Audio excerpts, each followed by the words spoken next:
Último bloque de Al Borde del Precipicio y está nuestra amiga Luciana Massini Puga. ¿Cómo andás, Lu? ¿Todo bien, Nico? ¿Vos? ¿Cómo va todo? Bien, muy bien, por suerte. ¿Esperando el fin de? Esperando el fin de semana. Bien. Muy Contame, ¿qué has traído para hoy? bien. Bueno, hoy vamos a hablar de un tema que es bastante delicado y que si bien sabemos que está, no se habla. Que tiene que ver con la crisis del agua en todo el mundo. Vos sabés que el agua es uno de los recursos más importantes y más vitales para la vida humana, para el equilibrio de los ecosistemas. Más del 70% de la superficie del planeta está cubierta por agua salada y menos del 2% por agua dulce. ¿Esto qué quiere decir? Mares, océanos, glaciares, ríos, lagunas, todo lo que se te ocurra. Lo que está sucediendo ya hace algunos años, y ahora vamos a ver algunos ejemplos, es que está habiendo escasez de agua. ¿Qué quiere decir que haya escasez de agua? ¿Qué quiere decir que haya una crisis de agua? Que hay una demanda por parte de la población que supera la cantidad de agua disponible que hay en cada país. Ajá. ¿Por qué sucede esto? Sucede un poco por diversas causas. Sucede por el cambio climático que trae sequías y pocas precipitaciones. Sucede por la contaminación de las aguas por parte de distintas empresas, de las grandes empresas sobre todo. Sucede por la poca gestión de los gobiernos y sucede también por el crecimiento urbano que hay, sobre todo en las grandes ciudades. Hay más, es decir, que hay más demanda, a su vez hay contaminación y de todo el agua que hay en el planeta, solo decías, solo el 2% es dulce. Solo el 2% es dulce, Ok. exactamente. ¿Por qué traemos puntualmente hoy este tema? En este momento está habiendo una crisis de agua muy grande en Ciudad de México. La Ciudad de México, capital de México, es una de las 10 ciudades más pobladas del mundo, con más de 22 millones de personas. Estas 22 millones de personas en este momento están con poca agua. Las represas que tienen, los embalses que tienen para abastecer a la población con agua, se están secando porque están con una sequía, porque están pasando su segunda ola de calor extremo en el año. Se registró el Servicio Meteorológico Nacional de México, registró que hubo un 36% menos de precipitaciones entre enero y mayo, comparándolo con datos de entre 1990 y el 2020. 30%. 36% menos. Es bastante y en poco tiempo. Y en poco tiempo, exactamente. Esto sumado a que hay una ola de calor extremo, por lo cual se secan los suelos, se secan los ríos, no que llueve. ya están en verano. Exactamente. ¿Qué sucede con todo esto? Los organismos encargados lo que hicieron fue, ante las pocas lluvias, comenzar a ajustar el caudal de agua que se envía hacia las casas. ¿No es cierto? Sí. Entonces, la gente comienza a tener menos agua, pero es una forma de suministrar el agua para que no haya un desabastecimiento, para que la gente no se quede definitivamente sin agua. Esto está sucediendo ahora en México, pero recordarás, y seguramente la gente que está del otro lado también recordará, la crisis de agua que tuvo Uruguay el año pasado. Sí, me acuerdo. Sí. Una crisis también hídrica que llamó mucho la atención. En su momento el gobierno nacional de Argentina había ofrecido su ayuda para poder sobrellevar esta situación. Uruguay es el primer país del mundo en declarar el agua potable como un derecho humano. Y sin embargo, en su momento, ¿esto qué supone? Digo, si lo pensamos decimos, bueno, declaran esto, saben la importancia que tiene el agua, y sin embargo, ahí hubo una de las crisis más importantes en la historia de Uruguay, porque no había sequías, porque el país no estaba preparado porque había sequías, no había lluvias, y el país no estaba preparado para que esto suceda. Los dos principales embalses de Montevideo, la capital uruguaya, se secaron completamente y las autoridades lo que decidieron hacer, entre tantas otras medidas, fue comenzar a tomar agua proveniente del Río de la Plata. ¿Qué sucede? El agua proveniente del Río de la Plata es agua que a su vez tiene influencias oceánicas. Entonces el agua que se empezó a mandar por el agua corriente, por los grifos y demás, comenzó a salir más salada. Porque claro, viene del océano, es agua salada, claro. Eso hace mal al cuerpo. Sí. Y el 94% de los ciudadanos de Montevideo en ese momento se pasaron a el agua envasada, porque no se podía tomar prácticamente el agua salada.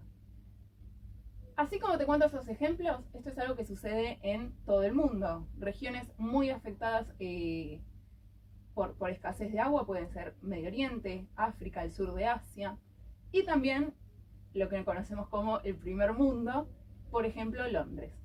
Hace muy poquitos días, una organización sin fines de lucro que se llama River Actions, perdón mi inglés si no se pronuncia así, denunció que el río Támesis, el famoso río Támesis, muy importante en Londres, está contaminado, altamente contaminado por una bacteria que se llama Escherichia coli, que es una bacteria que puede derivar, si tiene contacto con los seres humanos, en enfermedades, en problemas digestivos y en las infancias en insuficiencia renal. ¿No? Digo, trae un montón de problemas. Y lo que denuncian ellos es que quien tiene la responsabilidad de esta contaminación es Thames Water, disculpen mi inglés otra vez, Sí. que descarga líquidos residuales Sobre el Támesis. Podríamos decir, bueno, estas son cosas que suceden en distintas partes del mundo y suceden cada tanto y qué sé yo, pero en realidad no. En Argentina, sin ir más lejos, hay crisis de agua todos los años. Si te parece, podemos comenzar hablando de qué es lo que sucede en Argentina con Paula Juárez, que es docente investigadora del Instituto de Estudios sobre la Ciencia y la Tecnología de la Universidad Nacional de Quilmes, que nos va a contar un poco cuáles son los territorios de Argentina que están más afectados por la escasez de agua.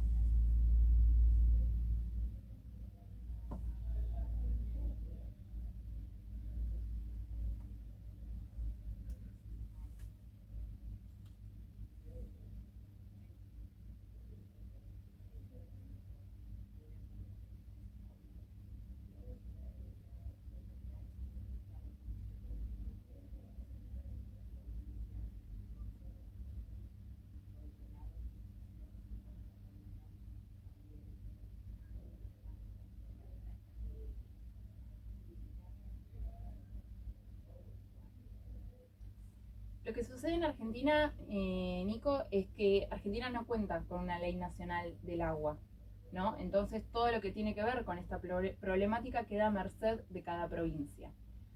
Cuando suceden episodios de crisis de agua, si los pueblos se movilizan, generalmente se movilizan a quien llegan primero, y a quien llegan primero a los intendentes.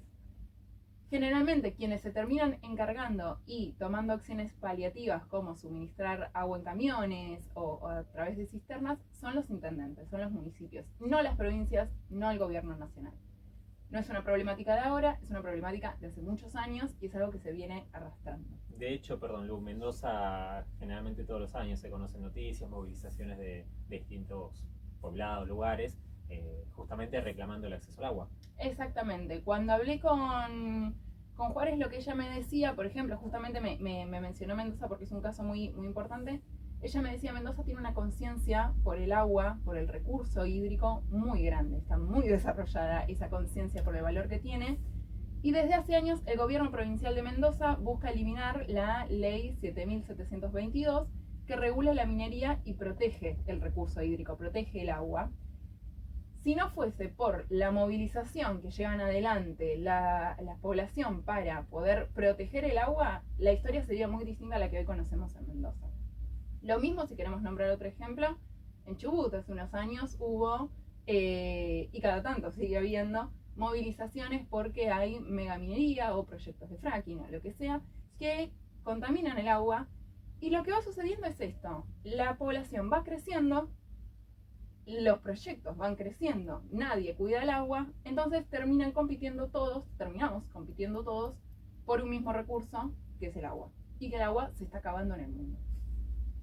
Lindo panorama. Lindo panorama, como para sumarle a todo lo que venimos viviendo.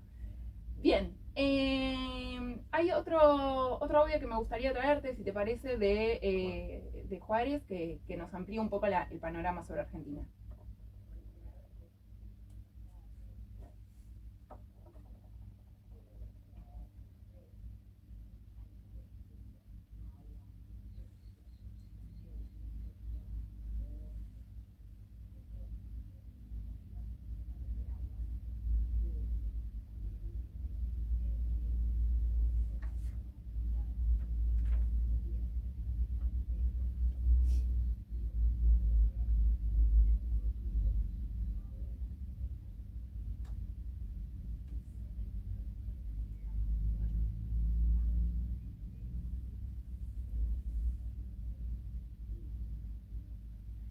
recuerdo, Colo, cuando hace unos años, gracias a la agencia, tuvimos la posibilidad de viajar impenetrable en Chaco.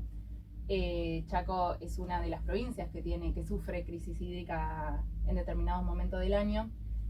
En Impenetrable viven pocas familias, pero recuerdo que en ese momento algunas de esas familias se manejaban con cisternas para poder recolectar agua de lluvia, quienes tenían cisternas, otros en baldes nomás, para poder recolectar agua de lluvia y poder tomar agua desde ahí. Claramente fue un golpazo de realidad.